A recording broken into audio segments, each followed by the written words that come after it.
welcome back to the channel. Today we're going to be installing an ETS catted downpipe on our Ford Focus RS. So since there are a lot of videos already out there on kind of how to install aftermarket downpipe, I'm not going to go into full detail in this video, but I will explain some of the key points.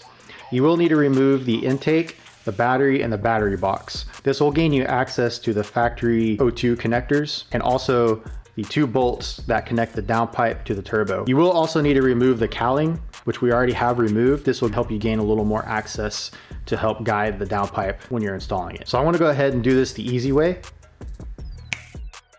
So you also need to remove this piece as well. This is a bottom subframe brace that also holds on the downpipe bushing bracket. There's about 4 bolts on each side that you will need to remove to be able to drop this. But once you have this dropped, it's going to make it so much easier to get the downpipe out. You will also need to disconnect your exhaust V-band as well. So once you have that disconnected, like I said, we have aftermarket exhaust already.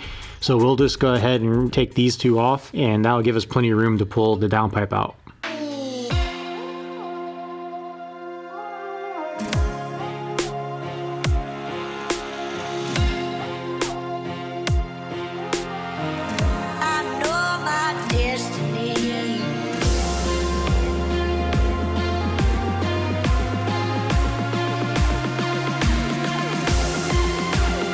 So now that we have the factory downpipe removed, we can compare the two downpipes.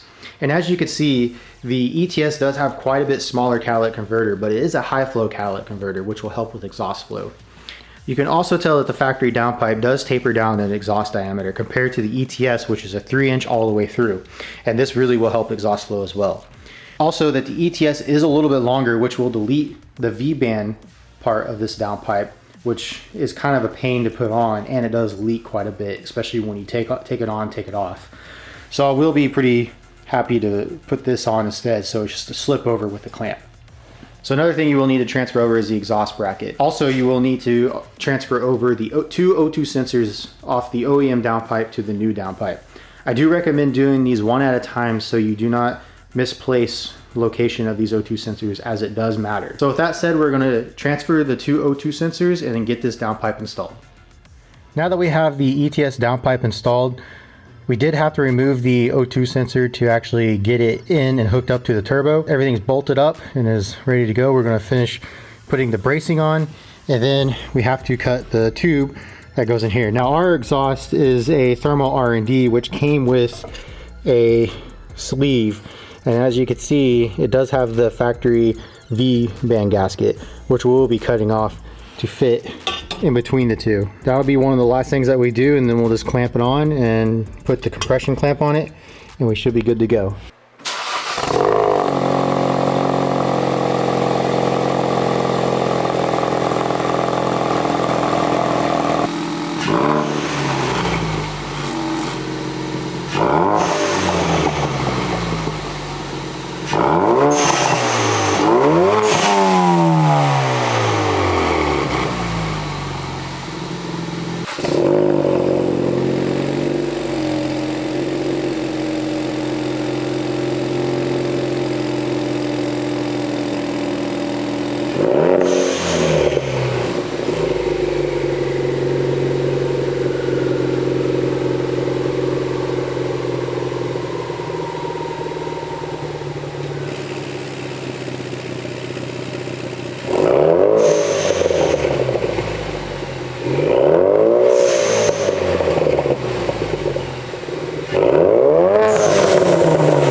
So now that you heard the car do a couple of revs at idle before and after, we're also going to go ahead and go for a test drive to really see how this car sounds.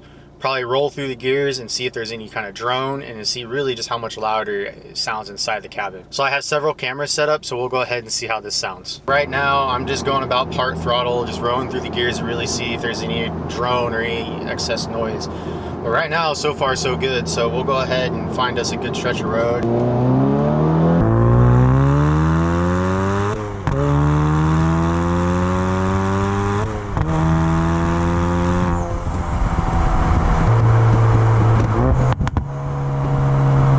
that you guys have heard the sound of this car, I want to go enjoy it some more. So I appreciate you guys watching. I have more content coming out on the Ford Focus RS along with some other projects I have coming up. So please like and subscribe, and I'll see you around.